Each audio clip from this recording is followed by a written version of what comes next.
Welcome to Heartbreak Chronicles. The stillness of the night was torn apart by an abrupt ringing of a cell phone. Ryan Sullivan jolted out of his shallow sleep and reached over to grab his cell phone on the nightstand, the screen's ghostly blue light reflecting off his tense face. 2:47 a.m., a time when only bad news usually arrives unannounced. He subconsciously glanced at the empty bed beside him. Neat sheets, smooth bedding, everything remained exactly as he had left it that morning, in every way. At 34 years old, Ryan has built with his own hands what he considers to be a perfect life. A thriving architectural firm, a beautiful wife, and a group of dedicated friends. At the moment, however, this carefully sculpted illusion is shattering and crumbling a little with each missed call. He pressed the redial button again, his knuckles white with exertion, his jaw tightening as if he were about to bite something. The phone rang once, twice, three times. "Hello, honey?" Melissa's voice finally came, in a lazy tone with an imperceptible hint of tremor and drunkenness. In the background, the cacophony of music hit Ryan's eardrums dully, like some kind of ominous portent. "It's late. Why aren't you back yet?" Ryan spoke, his voice surprisingly calm, even to his own surprise. Years of business negotiations had long ago taught him how to hide his true emotions, to hide all the shocking waves under the surface of the waves. "I thought you said you were going to Sarah's house for wine night?" Ryan continued to ask, no reproach in his tone, just a faint hint of suspicion. On the other end of the line, there was a sudden harsh male laughter, so clear and so close that it was by no means as far away as it could have come from the background sounds. Ryan's blood seemed to freeze instantly, an icy chill running from his spine straight to the top of his head. He recognized the voice that had once been incredibly familiar. Jake Thompson, his best friend from college, best man at his wedding, his partner in business, one of the most important men in his life. "Oh, honey, don't be so controlling," Melissa pouted, her voice a little teasing, a little showing off, and a little. Ryan didn't dare think about indulgence. He was almost certain that Melissa, at the moment, had long since indulged in those few, perhaps a dozen, glasses of red wine. "Tell your good husband how you screamed so much at me tonight." Jake's voice was clear and loud with undisguised smugness and teasing, and he had obviously picked up the phone, or rather, grabbed it. "Baby, come back here. I haven't had my fun yet." Jake's voice was getting closer and more licentious, as if he was trying to shove all the shame and betrayal into Ryan's ears. There was a garbled sound on the other end of the line, like a cell phone dropping on the floor, followed by Melissa's unbridled screaming and laughing and the sickening, kissing sounds. "The call is over." Ryan sat on the bed, motionless like a statue whose soul had been drained. His mind was blank and as if stuffed with a myriad of disorganized thoughts. They were like a tangled mess, so tangled that he couldn't breathe. 8 years, 8 whole years of memories, came like a tidal wave and overwhelmed him. He remembered the first time he met Melissa at the daily grind. At that time, he was just a struggling student in architecture school and had to work part-time in a cafe to make ends meet. And Melissa, a regular there, always orders a caramel macchiato with double espresso and her signature bright smile and mesmerizing azure eyes. He thought back to their first date in Henderson Park. They shared cheap Chinese takeout on the benches and talked about each other's dreams and futures, which, at that time, were filled with infinite visions of the future. He thought back to their wedding 3 years ago in that humble backyard. Jake stood right beside him as his best man and witnessed the most important moment of his life. Jake, the one who protected him from school bullies when he was a freshman in college. The one who spent countless nights with him studying for his architectural exams. The one who accompanied him to the hospital and brought him hot, home-cooked meals when his mother was suffering from cancer. The one who didn't hesitate to invest in his architectural firm when he was starting up and hitting a lot of snags with no hope of getting a bank loan. Jake, who invested in his business. This Jake, whom he had once regarded as a brother, even more than his own, was, at this moment, the greatest betrayer in his life. Knock, knock. A soft knock on the door pulled Ryan out of his whirlwind of memories. Outside the door stood his neighbor, the elderly Mrs. Eleanor Davidson, wearing a printed nightgown and worry written all over her face. "I hear." "You hear," whispered Mrs. Eleanor. "Is everything all right, dear?" Ryan forced a smile and tried to sound as calm as possible. "It's okay, Mrs. Davidson. Just a work call." Mrs. Eleanor hesitated, wringing her hands together uneasily. "Ryan, there's something I should have told you earlier. I started noticing months ago that while you were away on business, that Jake's car was often parked in front of your house late at night. I didn't want to be nosy, but—" Her voice choked. "Harold, my late husband, he always said that to remain silent in the face of injustice was a form of complicity." Ryan's expression remained calm, but his eyes underwent a subtle change, like a thin layer of ice that quietly condensed beneath the calm waters. "How long has it been?" he asked, his voice low and cold. "The first time was in April, when you were at that conference in Chicago." Mrs. Eleanor's voice quivered. "I'm sorry, dear. I should have said something sooner." 8 months. Ryan did some mental math. 8 months. Starting in April, Melissa suddenly suggested that he travel more to expand his company's business. And starting in April, she started attending so-called girlfriends' nights and yoga classes more frequently. "Is there anyone I can put you in touch with?" Mrs. Eleanor asked with concern. "Like your sister, Rachel?" "No." Ryan's voice was cold and hard as iron, but with a hint of imperceptible tenderness. "Thank you for telling me that, Mrs. Davidson. You should go back to resting." Closing the door, Ryan walked straight to his home office. He opened his laptop, pulled up the running records of his bank account, and began to check, line by line, every suspicious expense, every unexplained absence, every business dinner Jake had proposed he attend. His professional training in architecture has taught him to pay attention to details and to spot patterns that are often easy to miss. The phone vibrated, a text from Melissa. "Staying at Sarah's tonight. Don't wait up for me." The text ended with a bright red love heart emoji. Instead of replying, Ryan opened his address book and dialed a number he never thought he'd have to use: Andrea Reeves, a private investigator, recommended to him by a client a few months ago.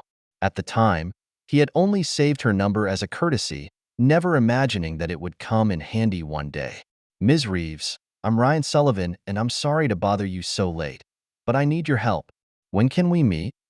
The next 3 weeks were like a nightmare for Ryan. A nightmare that kept unraveling the truth only to fall deeper and deeper into pain.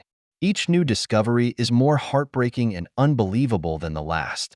On the surface, however, Ryan maintained his usual routine: running the company, socializing, and acting as the devoted husband. But underneath the calm exterior, he is secretly gathering evidence and constructing a massive plan for revenge. In a quiet restaurant on the edge of town, Andrea Reeves sits across from Ryan and spreads a stack of photos out on the table. They meet 3 times a week, usually at Jake's penthouse and sometimes at the Riverside Hotel, Andrea said as she pushed a receipt in front of Ryan. The rooms are paid for out of Jake's company account, listed as business expenses. Ryan scrutinized the photographs as if he were examining his architectural blueprints, leaving no detail untouched. In the photo, Melissa and Jake were snuggled up close, their eyes full of love and desire. A gleam he hadn't seen in Melissa's eyes in a long time. "What else?" Ryan asked, his voice awfully calm. "Your wife filed divorce proceedings this morning." Andrea's voice remained professional, calm, and unemotional. "Her lawyer is Martin Green, and they're asking for half of your estate to be divided, including your company." Ryan let out a sneer.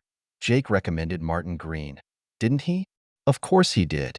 He picked up his coffee and took a sip, the bitter flavor spreading through his mouth. "What else did they say? That I'm controlling? Emotionally detached?" They've been carefully laying out social media posts that show Melissa healing herself and finding her true self, while Jake plays the role of that sweet friend, that shoulder to lean on. Andrea hesitated. "It seems that most of your social circle believed what they said." "Most, not all."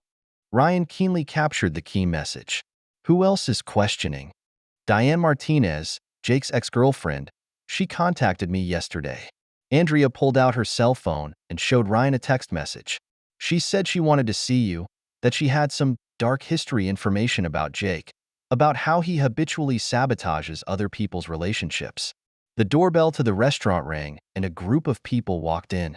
Ryan looked up and saw Pastor Daniel Wright and his wife, along with several church members. The pastor's eyes met Ryan's briefly and then quickly moved away, a mixture of disappointment and judgment in his eyes. Looks like they all bought Melissa's lie. Ryan smiled to himself. Except for one, Andrea pointed to Olivia Patterson, the church's youth counselor, who shot Ryan a sympathetic but firm smile as she passed his table. She has been defending you, saying that her experience as a survivor of domestic violence has enabled her to recognize false accusations. Ryan's cell phone vibrated again. This time it was a text from his brother Tommy. "Brother, I need to talk to you. It's important." An hour later, they met at a public park. Tommy looked even more haggard than Ryan remembered, his hands shaking constantly as he smoked cigarette after cigarette. "I know." Tommy spoke, his voice hoarse, his eyes flashing, not daring to look directly at Ryan. "I know about Jake and Melissa." "Jake? He's been offering me drugs? He said that if I told you." Tommy let out a bitter laugh. "I'm an asshole, aren't I? Betraying my own brother for those fucking drugs?" Ryan scrutinized Tommy, his hollow eyes, sunken cheeks, and the lingering, disheveled aura that emanated from him. "You're back on drugs? How long has it been going on?" Ryan asked, no reproach in his voice, only deep helplessness. 6 months. Since I lost my job." Tommy lit another cigarette, his face appearing even more blurred in the smoke. "Jake found out about my predicament, offered to help me, and then I was under his control. He used me as a cover for what he was doing with Melissa." "Does Rachel know?" Ryan asked. "No, she's been busy investigating Jake's business." Tommy finally looked up at Ryan with pain and remorse in his eyes. "Brother, she seems to have found out something important. Jake has been calling lately, inquiring about her schedule, her route to work. I have a feeling he's going to turn on Rachel." Ryan's expression instantly turned cold and sharp, like a sheathed sword. "Tell me everything you know, everything about Jake, every detail, every name, every location." Tommy began to pour out his words, and they spilled out like a flood from a broken dike, with despair and pain. He describes in detail Jake's drug-dealing network, every dealer, every supplier, every delivery point. When Tommy finished, Ryan handed him a business card. "It's the best drug rehab center in the state, and I've already paid for you for 3 months." Ryan's voice was firm and strong. "You'll report tomorrow." "But I can't afford it." "I didn't ask if you could afford it." Ryan stood up and looked at Tommy condescendingly. "You're my brother, Tommy, and the only way Jake can win is to completely destroy our family. I'm not going to let him get away with that." That night, Ryan received a call from Rachel's husband, sounding anxious and panicked. His sister was in a car accident and had her brake lines cut, and is in the ICU in a temporarily stable condition. In the hospital waiting room, Ryan sat alone, his mind racing. All the clues, all the pieces, all come together in this moment to form a complete picture. The control Jake has over Tommy, the attack on Rachel, the systematic destruction of his reputation. This isn't just an affair. It's a carefully orchestrated war designed to destroy his life once and for all. His cell phone rang, a text message from Melissa. "I'm with Jake right now. Martin will be contacting you about the divorce. Please don't make a big deal out of it." Ryan simply deleted the text without replying. He opens his laptop and starts working on a new project, not architectural plans, but a plan for revenge, a blueprint for destroying Jake. Jake teaches him a valuable lesson. Trust, once broken, must be returned in kind and blood. If the previous Ryan had a shred of illusions about humanity, the events of Rachel's car accident completely shattered the last bit of goodwill in his heart. Anger raged like an enraged beast, rampaging through his chest, eager to tear everything apart. He knew that he could no longer sit back and wait. He had to take the initiative. Ryan's home office, now completely transformed into a combat command center. The walls are plastered with various photographs, documents, and sticky notes, which are connected to each other by red threads, forming an intricate web of relationships. At the center of the network are two striking photos, Jake Thompson and Melissa Sullivan. The red circle circled them, countless lines stretching out from them, pointing to every photo, every document, every name around them, as if they were two giant spiders weaving a web that devoured everything. "You've been busy lately." Andrea Reeves walked in and looked around the war room, her eyes finally landing on the complex network diagram. She picked up a stack of financial statements and flipped through them carefully. Jake's gambling debts? Figures are staggering. The numbers speak for themselves. Ryan replied while pulling up a bank record on his computer. Jake has been using my program to launder money and fill the holes in his gambling debts. Melissa is in charge of helping him modify his contracts to hide the flow of money. Andrea raised an eyebrow. Is that why you're looking for Michael? One of the reasons, Ryan clicked his mouse as a series of surveillance photos appeared on the screen, is that your brother is good with his hands and we need him to open some doors. Michael Torres strides into the room, his soldierly stance and precise movements, all emphasizing his former military career.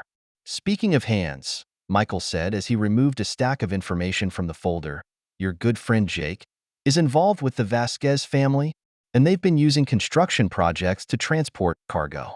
Your brother Tommy's shipment was provided by them. Ryan was silent for a moment, digesting the startling information. Can we capitalize on that? I'm afraid the legal route won't work, Michael warned. But that explains why Jake needs the cash so desperately. He owes them nearly $2 million. Andrea whistled. That's not a small amount, enough for him to lose for a while. It's not just gambling debts, a young voice interjected. Cameron Walsh walked in, a thick pile of data pressed beneath his laptop, dark circles clearly visible under his eyes, the result of countless all-nighters digging for information. Jake got his hands dirty on several projects, inflating the prices of materials and enriching himself. But the money didn't go into his gambling account. It was diverted elsewhere. Where?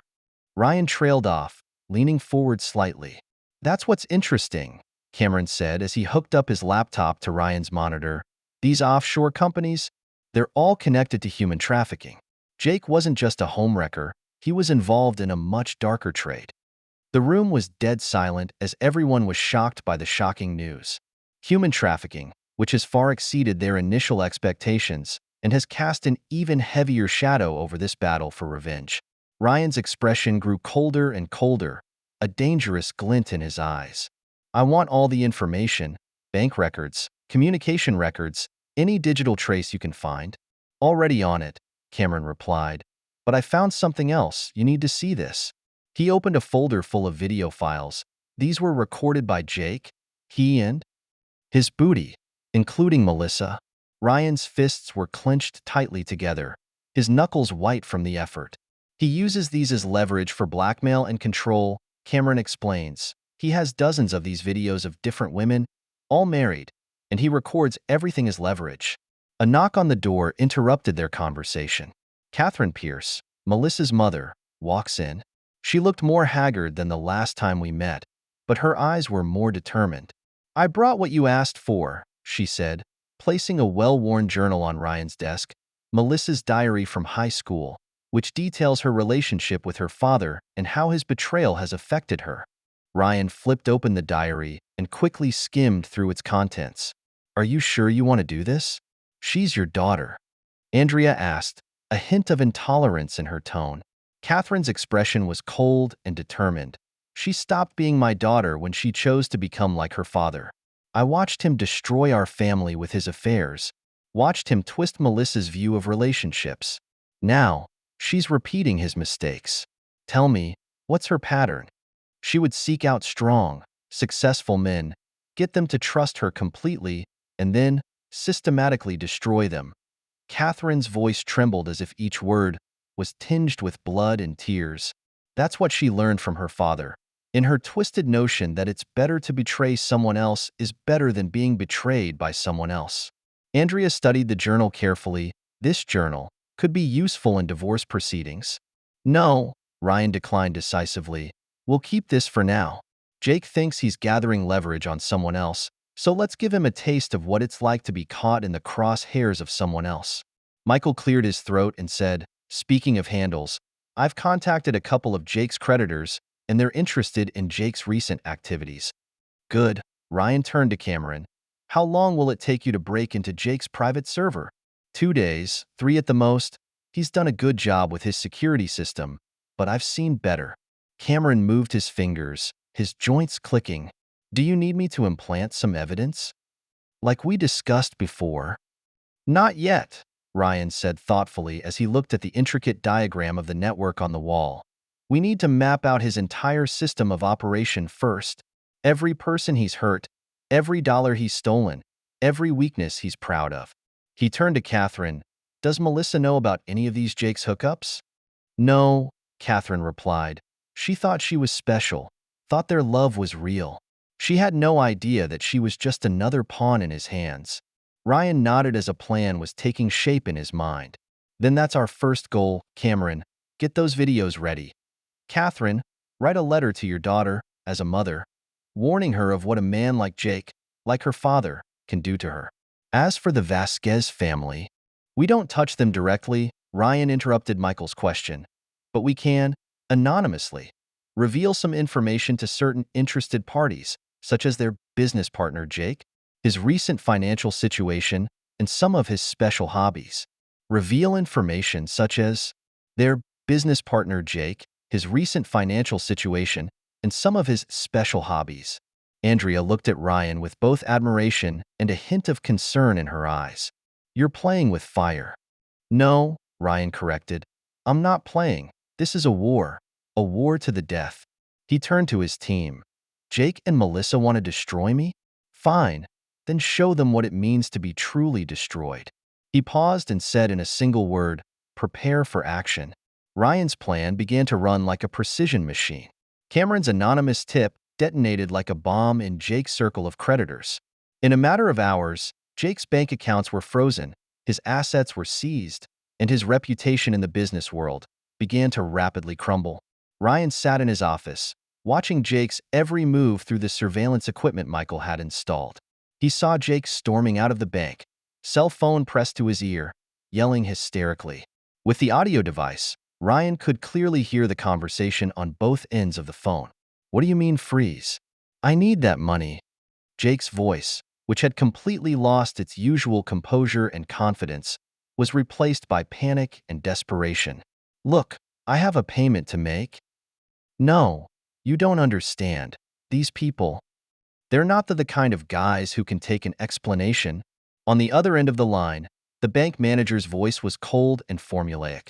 I'm sorry, Mr. Thompson, but according to the evidence we have, there are serious irregularities in your account, and we are required by law to freeze all accounts pending further investigation.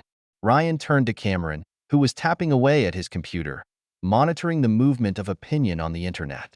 His credit cards have been deactivated, his investment accounts locked, all of his properties flagged for review, Cameron said without looking up, and he's bleeding out at a rate of thousands of dollars a minute. A text message appeared on Ryan's cell phone screen from Melissa. Jake's been acting weird lately. He won't tell me what's going on. Can we talk? Stick to the plan, Ryan whispered, showing the text message to Catherine. She's scared. Catherine looked at the text message with complicated eyes. Whenever she's in trouble, Melissa always seeks refuge in the familiar, which is why. In college, she kept getting into trouble with a violent boyfriend until I intervened. Do you need me to get back to her? Ryan asked. No, Catherine refused decisively. Let her suffer a little longer. The fear will make her weak and make her begin to question her choices.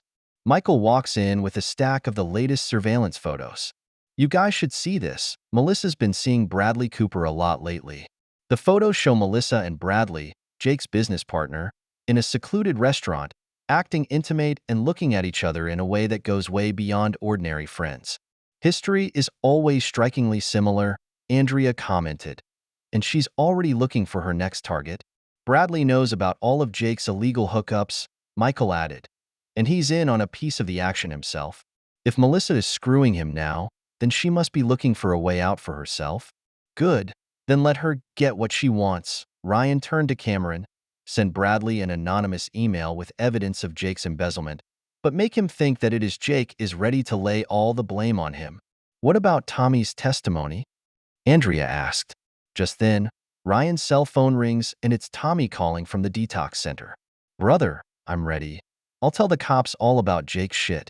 Tommy's voice, firmer and stronger than ever. Are you sure? Ryan tried to sound as calm as possible. It could be dangerous. I owe you, brother, Tommy said. You helped me get clean and gave me a second life. Now it's my turn to help you and put him in jail. Ryan placed his cell phone on the table and put it on speaker. Detective Martinez is here too. Tell her everything. Over the next hour, Tommy detailed Jake's network of drug deals, every name, every date, every dollar amount. Andrea carefully noted every detail, preparing herself for the future prosecution. And another thing, Tommy added before hanging up. Jake has a warehouse near the docks where he keeps all his important documents, all that evidence of blackmail, records of bribes, all the stuff he uses to control people. It's all there. Ryan and his team exchanged a look, and Cameron was already pulling up a map of the docks on his computer and beginning to analyze the warehouse's security system. Give me 48 hours, the hacker said confidently. The action that followed unfolded in a tense and organized atmosphere. At a charity dinner, Ryan attends alone, playing the role of the poor husband betrayed by his wife. He watched Jake and Melissa move through the crowd, making their way through the conversation with ease. But Ryan noticed Jake's smile stiffen and his eyes flicker with panic every time someone brought up business. Melissa's eyes caught Ryan's figure in the crowd. In that moment, a complex emotion flashed in her eyes. Was it hesitation? Was it regret? Or something else? She leaned over to Jake's ear and whispered something, then turned and walked to the restroom.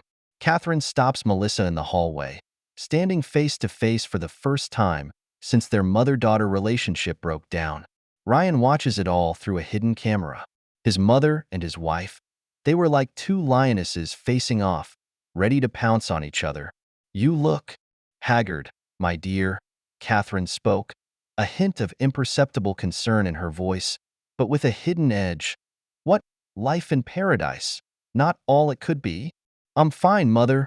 Melissa's tone was raw and cold. Jake and I, we're happy. Of course I'm happy, Catherine sneered.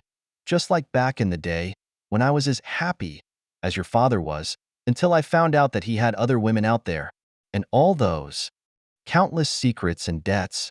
Melissa's face paled slightly. Jake's not like Daddy. Yeah. Catherine pressed on. What about his gambling debts? What about those mysterious phone calls? And the way he looks at his secretary. Do you really think that no one else can see that? She paused, a hint of cruel pleasure in her tone. Perhaps you already know about Bradley's wife. Melissa's face instantly turned pale and her lips trembled slightly. What did you say? Oh, honey. Catherine reaches up, gently stroking Melissa's cheek without a hint of pity in her eyes. Do you really think you're special? Do you think you're the one for Jake? Go ask him what happened to Sarah Cooper. Ask him how he kicked her away after he got tired of playing with her. Leaving a stunned Melissa behind, Catherine turns back to Ryan. The seed has been planted, she said, her voice calm and cold. Good, Ryan nodded, signaling Cameron. Play the first video. At the same time, Jake's cell phone vibrated and he opened the text message, his face instantly turning as white as paper. In the video, it's him and Bradley's wife, 6 months ago, in his office. Who else received this gift? Andrea asked in a low voice. Bradley, Ryan replied, and anonymously, of course. Let's see how Jake is going to deal with both his business partner and his darling Melissa and discover his true colors. The dinner ends in chaos as Jake makes an excuse and rushes off, leaving Melissa alone with the suspicion and chatter of the crowd. Ryan watched their backs as they left one after the other without a trace of vengeful pleasure in his heart. This was no longer a simple revenge, but a well-planned, systematic destruction. Phase 1 complete, Michael reported. His business reputation is completely bankrupt. His love is in jeopardy, and those partners of his, too, are beginning to doubt him. What about Melissa? Catherine asked. Ryan watched Melissa's car disappear into the night, his eyes cold. She chose Jake's game. Now she must learn to live with its rules. He turned to his team. Prepare for Phase 2. It's time. to completely destroy everything they hold dear. The 3 months since Ryan had begun his revenge plan had flown by as if the fast-forward button had been pressed.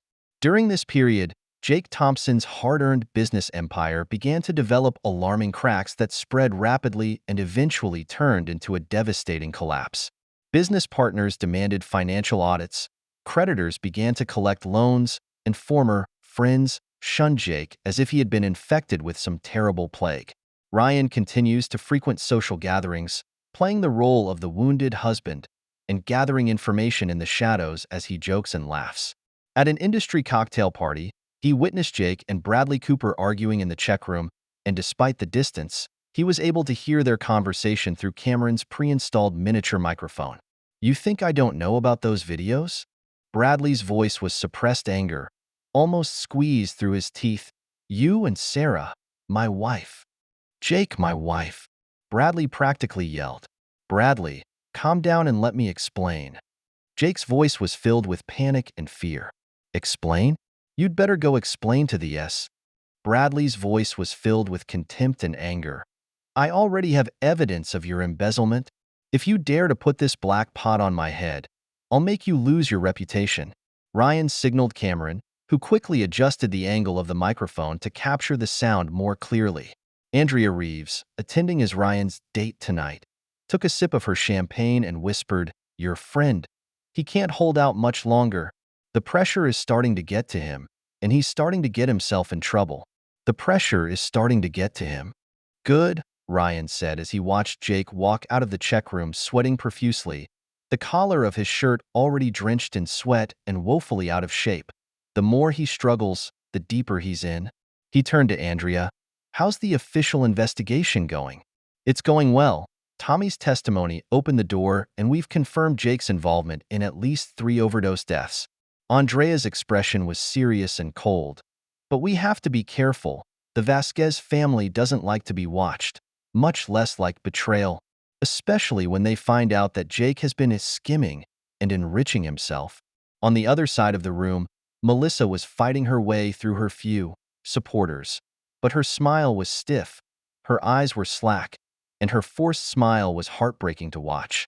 Those anonymous videos had completely destroyed her trust in Jake, and Catherine's warnings were more like a ticking time bomb, planting seeds of doubt in her mind that could explode at any moment. Mrs. Eleanor Davidson, a seemingly frail old woman, is in fact thoughtful and discerning. She walked over to Ryan and whispered, "That horrible man. He had another fight with his neighbor last night. It was unbearable." Those words, about money, about drugs. I recorded them, just like you explained before. "Thank you, Mrs. Davidson." Ryan gently shook her hand. "You've been a great help." "They hurt you," Mrs. Davidson said, determination in her voice. "I used to say that silence in the face of injustice is complicity, and I won't make the same mistake again." Michael Torres approached, his military-like demeanor somewhat out of place in such a social setting, but his eyes always alert. "There's movement over at the warehouse. Jake is moving files and destroying records. He's like a frightened mouse." "Let him run." Ryan's voice was cold, without a trace of warmth. "Fear will show him more than he can handle." That night, Ryan had a secret meeting with Sofia Ramirez. Sofia, an influential client, has long seen through Jake's tricks, and her brother Diego, a former Special Forces member and current private investigator, discovers more of Jake's untold secrets. "Jake doesn't just sell drugs," Diego said as he spread a stack of photographs out on Ryan's desk. "He's also involved in human trafficking, young girls, tricked into coming here on so-called modeling contracts and then being sold to the highest bidder." Ryan scrutinized the photos, and behind each one was a broken family, a ruined life. "Can we confirm that?" "It's not completely confirmed, but we have found a victim who is willing to come forward and testify." Diego handed Ryan a picture of a young girl with fear and desperation in her eyes. "Her name is Maria Vasquez. She escaped 3 months ago and has been hiding, too afraid to call the police." "Is she safe now?" "It's been arranged that she'll testify at the right time, in court." Ryan added each of these messages to his war room. The wall, now, is more than just a revenge scheme. It's a story of corruption, betrayal, and exploitation, an incriminating account of how Jake Thompson used power and money to destroy the lives of others. The phone screen lit up with a text message from Melissa. "We need to talk about Jake, about everything. She's starting to fall apart," Catherine said, coming from across the room, where she'd been monitoring Melissa's social media accounts and watching her every move. The videos, the rumors, and Jake's increasingly irascible temper. She finally realized what kind of man she chose. "It's too late," Ryan said coldly, simply deleting the text without replying. "It's too late for everything." "Yes, it's too late," Catherine agreed. "I taught her what dignity, what loyalty, what respect is, but she's trying to follow her father's example and degrade herself." The next day, new developments came in. Cameron managed to break into Jake's private server and find all the black material he had collected over the years. He recorded everything. Cameron's voice was filled with disgust. The affairs, the bribes, the drug deals. He used these videos to control people and force them to participate in his criminal activities. "Upload all the videos to a secure server," Ryan instructed, "and then make sure that those concerned all receive an anonymous gift so they know what kind of scum they've been protecting all along." This is a great move. Jake's allies began to quickly disassociate themselves from him. Pastor Wright of the church, upon receiving the evidence, called an emergency meeting and publicly condemned Jake's behavior. "I must apologize to all of you." The pastor's voice was heavy and sad. "And more importantly, I must apologize to Ryan Sullivan. We have been deceived. We have listened to lies and wronged a good man while all the while protecting a wolf in sheep's clothing." Olivia Patterson, that brave youth counselor, stepped up.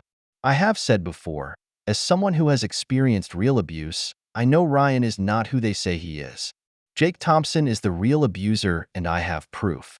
She shared testimonies of other victims, women who were seduced, videotaped, and blackmailed by Jake, men whose families he destroyed, victims whose lives he ruined.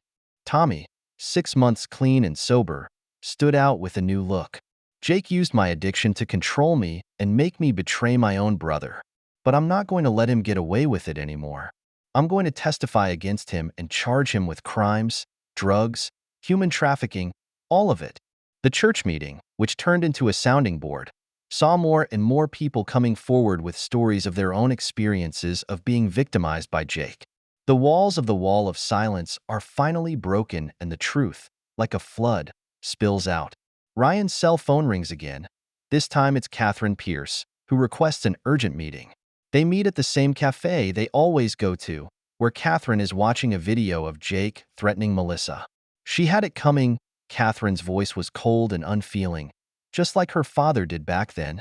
"Do you regret it?" Ryan asked. "Helping me destroy your own daughter."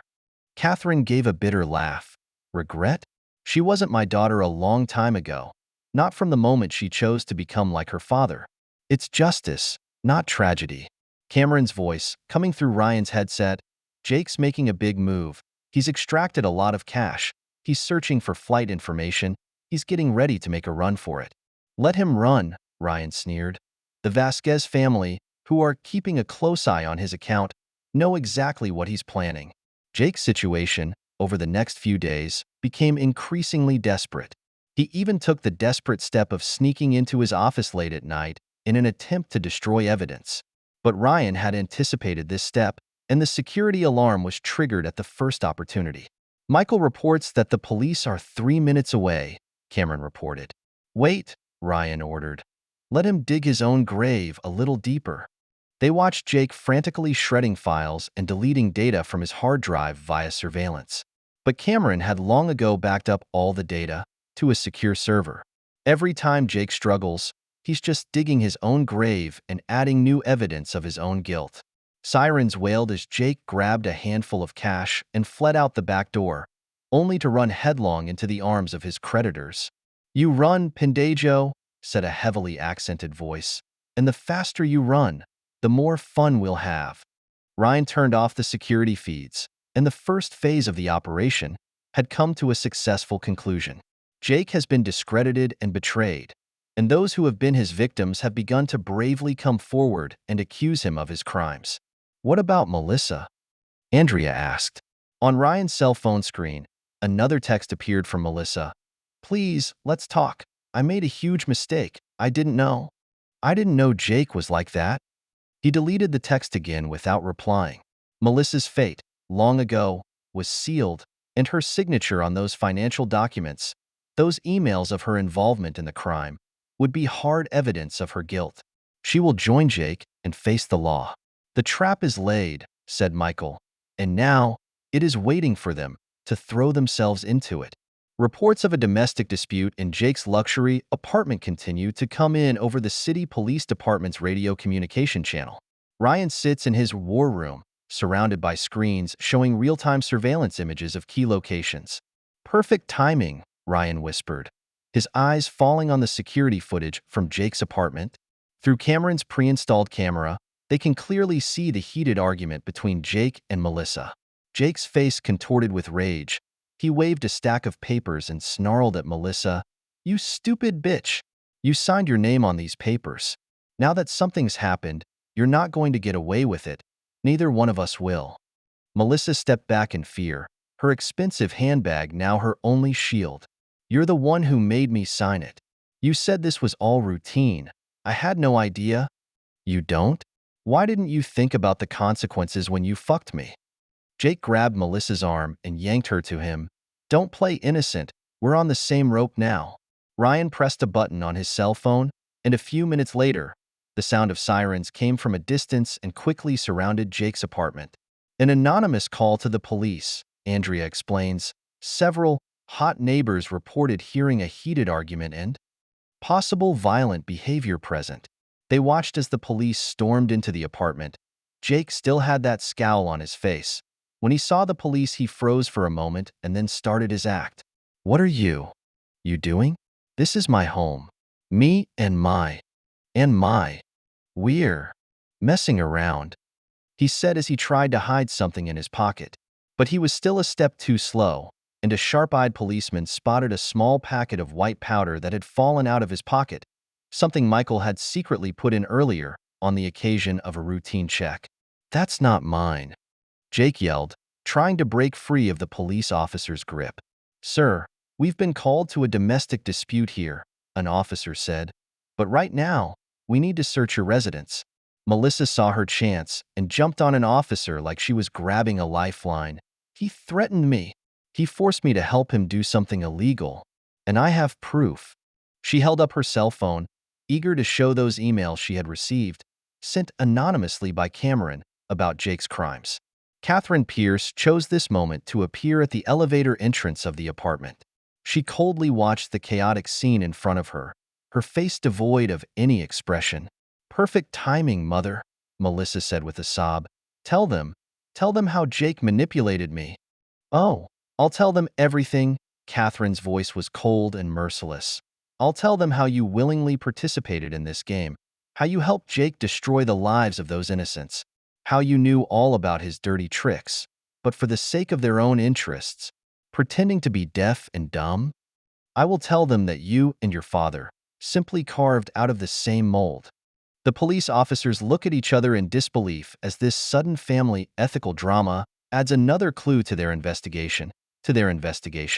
Detective Martinez, who through Andrea's connections had been specifically assigned to this shift on duty, began interviewing the people involved individually, taking detailed statements. Ryan looked at the screen with a terrifyingly calm expression. This is exactly what he orchestrated, every step of the way, according to his plan, executed with precision, pushing Jake and Melissa, step by step, into the abyss of destruction. Councilwoman Torres' side of the story is set, Michael reported. She's pushing for a full investigation into the community center project, and Jake's uncle, I'm afraid, is in trouble himself this time. "Where's the rest of the evidence?" Ryan asked. "It's all been turned over to the proper authorities," Andrea replied. "The Vasquez family business, the human trafficking network, those blackmail videos, everything except the evidence that might implicate our people." Cameron tapped rapidly on his computer. Jake's secret accounts are being emptied. His partners are taking what they feel is their due, and by tomorrow morning, he will have nothing. On screen, Jake is being taken away by the police. and he's still screaming and cursing, claiming he's being framed. He had that frantic look of a trapped animal, making a final struggle. Melissa sat on a stretcher in the ambulance, her face makeup long since blown away from crying, and said to a friendly-looking officer, "I'm trying to reach Ryan. He needs to know I'm wrong. I really do know I'm wrong." "No," Catherine interrupted. "You're in no position to ask him to do anything anymore. Act like an adult and take the consequences for your own behavior." Ryan turned off the security feed. "How's the community center project coming along?" he asked. "It's back on track," Andrea replied, "and Councilman Torres is personally pushing for it to start back up next week." "Tommy's testimony has been recorded and archived," Michael added. "He's doing well in rehab and hopefully will be able to help more addicts in the future who, like him, have been manipulated by people like Jake." Everything is going according to plan. Jake's arrest will set off a chain reaction of revelations about his business empire, his criminal network, and his unseen secrets. And those who have been hurt by him will find their own justice in his downfall. Ryan, on the other hand, will remain at a distance, watching it all unfold as a victim. He takes his revenge, not through outright violence, but through careful planning, so that his enemies, by their own hand, destroy themselves. Inside the courtroom, the atmosphere was tense and solemn. Jake Thompson, the once prominent businessman, is now standing in the dock, wearing an orange prison uniform and being judged by his fate. 3 months have passed since his arrest. Every day during these 3 months, new evidence of his crimes has been revealed, each of which has been shocking. Ryan sat in the last row of the gallery and watched it all with indifference. At his side, Andrea gently held his hand, giving him silent support. It is now up to the prosecution to call the witness Catherine Pierce to the stand. The prosecutor's voice echoed through the courtroom. Catherine's testimony, it was devastating. She details how Jake manipulated hearts and minds step by step, how he took advantage of Melissa's feelings, as well as the shocking financial crimes and the lives that were destroyed by him. "So, what role did your daughter in this play?" the prosecutor asked. "She chose to become like her father." Catherine's voice was calm, but with a hint of sadness that was hard to hide. She knew what Jake was doing, and she helped him by destroying Ryan's reputation with those false accusations. She should be held accountable for her actions. Next, more witnesses took the stand. Tommy on Jake's drug-dealing network, Sarah Cooper exposes the sickening blackmail videos, and Maria Vasquez, that brave girl, tearfully recounts her experience of being trafficked. Each testimony, like a sharp knife, stabbed Jake viciously. His face grew paler and his eyes more desperate, and he kept interrupting the witnesses, shouting at the top of his lungs and claiming that he was being framed and enveloped in a conspiracy. But every one of his struggles just made him look more crazy and more guilty. During the recess, Reverend Wright approached and found Ryan. "The church has set up an aid center to help victims of manipulation and deception, and we were hoping that you could come and speak to the group." Ryan was silent for a moment and said, "Let Tommy go. He's more suited to helping someone come out of the shadows than I am." The priest nodded in understanding. He knew that in Ryan's heart, there was still a scar that hadn't fully healed. The final judgment came swiftly and completely. Jake Thompson, who faces multiple federal charges, has a sentence that will be measured in decades. Melissa, as an accessory to the crime, got what she deserved, and although the sentence was shorter than Jake's, it was enough to keep her in prison and reflecting on her life. Outside the courthouse, reporters swarmed around Ryan, clamoring for a chance to interview him. Ryan calmly faces the camera and tells the story of how a successful architect, betrayed by his wife and best friend, rebuilds his life with the help of justice. Back in his office, Ryan opened a letter that had just arrived in the mail. Inside the envelope was an old photo from his college days of him and Jake, young, sunny, and smiling. On the back of the photo, he wrote, "You taught me that trust, once broken, can never be repaired. Thank you for your teachings." The picture, along with the quote, was sent to Jake's cell. Ryan's architectural firm, instead, has enjoyed even greater success after the furor. The community center project that Jake almost destroyed ended up becoming an iconic building, a haven to help those who have suffered trauma rebuild their lives.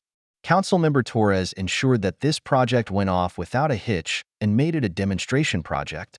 Tommy excelled in rehab, taking his experience and turning it into a motivation to help others, inspiring countless people to break free from the grip of drugs. Rachel's series on Jake's criminal empire won a journalism award. Mrs. Davidson has found a new purpose in life, and she shares her experiences with young women, teaching them how to identify and stay away from dangerous men. Andrea, who is not just Ryan's partner, but his life partner, whose understanding of justice brings them together in a bond that is stronger than any sea vow could ever be. Is it all worth it?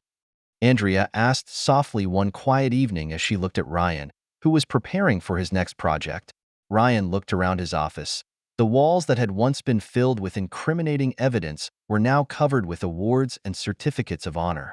His team continues to grow, and his influence is increasing every day. The man who once believed in unconditional forgiveness is gone, replaced by a stronger, more determined Ryan Sullivan. They thought that they could destroy me completely, Ryan said, power in his voice.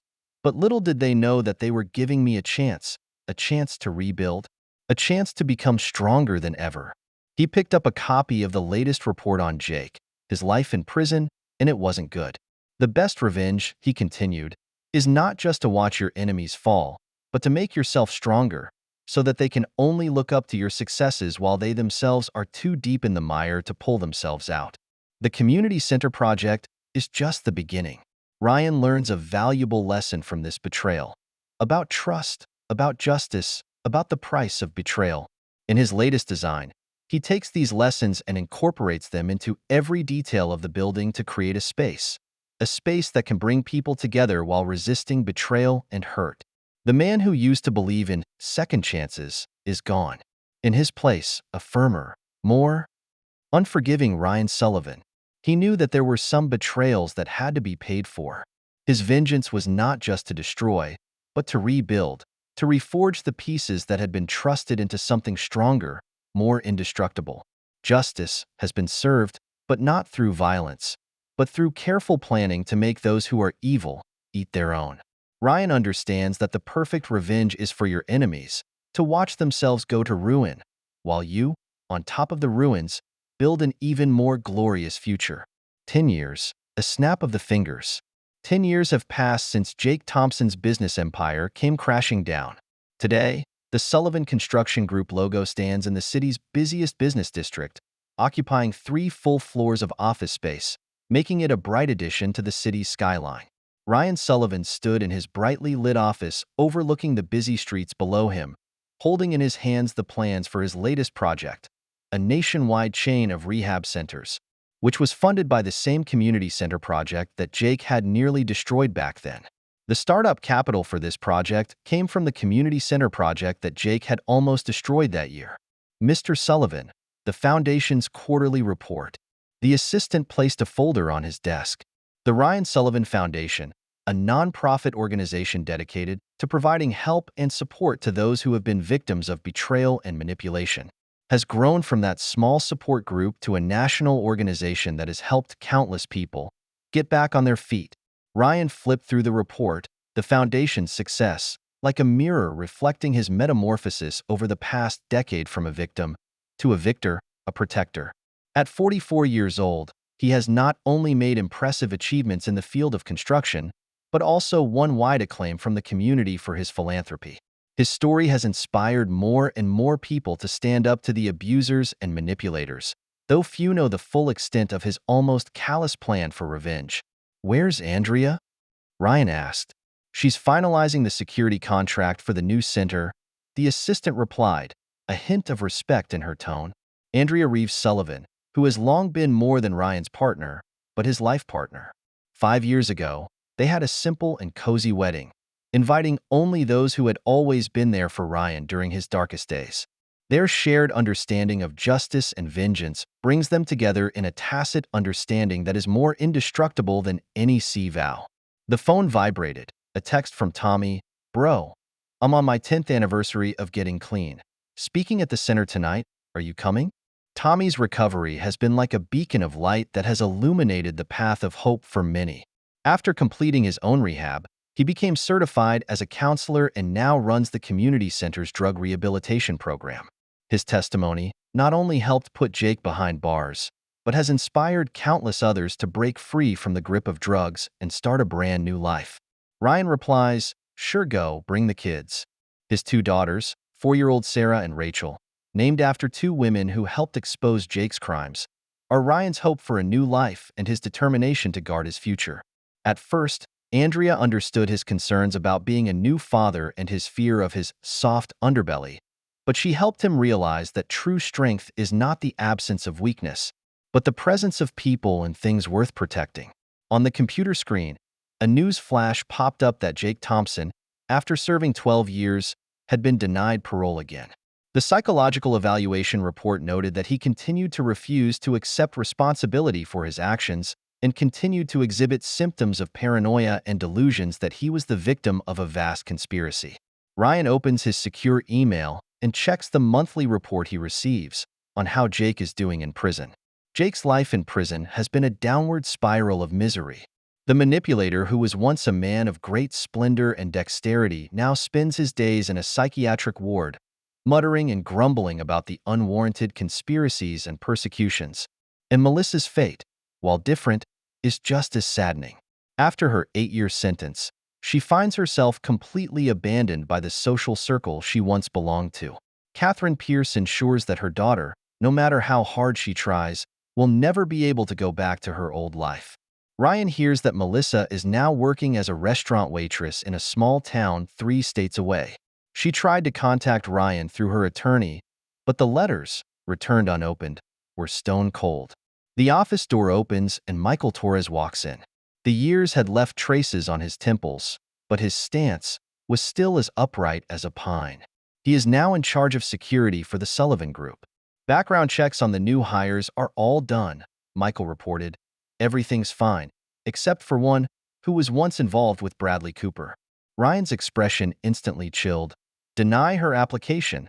We don't give those people second chances. Bradley Cooper, who died in prison 5 years ago, is said to have been unable to bear the blow of losing his reputation. His wife, Sarah, on the other hand, has been able to get her life back together with the help of the foundation and is using her experience to help more people identify and fight predators who are like Jake. On the computer screen, a schedule reminder popped up, dinner with Mrs. Davidson. The octogenarian invites the Ryan family and members of what she calls her revenge family to dinner every week. Her seemingly offhand observations play a crucial role in Jake's downfall. She also became Ryan's daughter's favorite grandma. Rachel Sullivan, now an acclaimed investigative journalist and Pulitzer Prize winner, has made it her mission to expose the dark side of society and the corruption of the powerful. The attempted car accident back then not only didn't hold her back, it strengthened her resolve to expose the truth. Using Jake's case as a starting point, she kicks off a series of in-depth reports that expose countless manipulators hiding in the shadows to the sunlight. Cameron Walsh's tech company, which is upstairs from the Sullivan Group, has long since moved beyond mere business interests in their partnership. Cameron's security system, which protects all of Ryan's properties, and Ryan, who designs the most innovative office spaces for Cameron's expanding businesses. Together, they built a network of security and information to ensure that no one could ever again destroy everything they held dear. Reverend Wright has retired, but he has left a legacy at the church that continues to live on. Olivia Patterson has taken over, bringing her experience as a survivor and counselor into the daily work of the church to help as many people as possible come out of the shadows. She started a support group that has become a model for similar programs across the country. Representative Torres, now a state senator, built her anti-corruption platform, in large part, on her investigation and promotion of Jake's case. Her office continues to be most supportive of Ryan's community programs. They work together, both in the public interest and in their shared quest for justice. Catherine Pierce, who works as a senior counselor at the foundation, has learned from her own failed marriage and her daughter's betrayal, and uses her wisdom and experience to help victims who are in deep trouble. Her attitude toward Melissa never softens, and she sees her daughter's tragedy as a form of retribution, punishment, for choosing to be a perpetrator rather than a victim. Diego Ramirez, Sophia's brother, has grown his private detective agency into a nationwide agency specializing in investigating and exposing the manipulation and corruption that hides within corporations and powerful people. Working closely with the Sullivan Foundation, his company has built a vast network of information that can expose those plots before they can succeed, pulling those potential victims back from the edge of the abyss. Ryan's cell phone rings again, this time with a message from Detective Martinez. In the neighboring city, another similar case has arisen, with the same pattern of manipulation, the same betrayal and victimization. She wanted to know if the foundation would be willing to provide help for those victims. To help, Ryan forwarded the information to his team. His personal vengeance has long since come to an end, but his organization will continue to fight those shadowy forces and protect those innocent victims. That night, Ryan stood in the auditorium of the community center and watched Tommy tell his story to a group of recovering addicts and former victims. The place that was once nearly destroyed by Jake is now a symbol of hope, a symbol of justice. 10 years ago, I was just a pawn in someone else's hands. Tommy's voice echoed through the auditorium. My addiction made me become vulnerable and easy to use. I betrayed my own brother to fulfill a momentary addiction. But Ryan taught me that life's lows can be the building blocks of rebuilding if you are willing to change. Off stage sat many familiar faces, those who had been hurt by Jake, and here they were, finding a new purpose, a new hope. Each man's story is a solid block of bricks and stones on Ryan's path of vengeance that ultimately builds into a fortress of justice. After the meeting, Ryan was alone, walking down the hallway of the community center. On the walls, there are a variety of awards and banners, and behind each honor, there is a story of redemption and rebirth. His vengeance is not just for destruction, but for creation, for a better world. Still happy? Andrea walked over with the kids. Ryan looked at Sarah and Rachel, who were gathered around Tommy, chattering away, their laughter, as clear as silver bells, echoing down the hallway. Satisfaction? No, Ryan shook his head gently. It's not enough.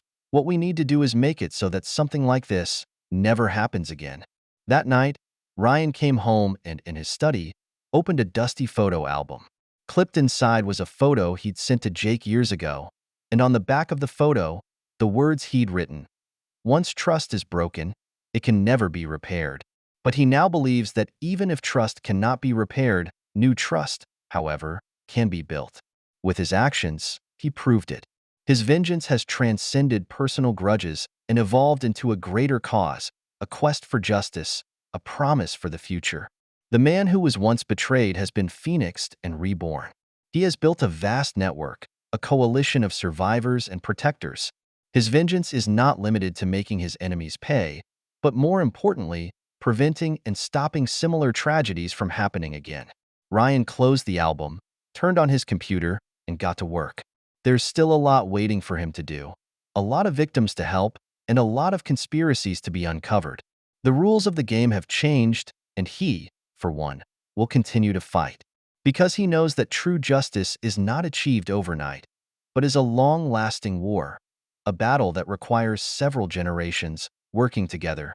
Outside the window, the lights of the city are bright and shining. Ryan's eyes, through the glass, cast away. On his face, a determined smile appeared.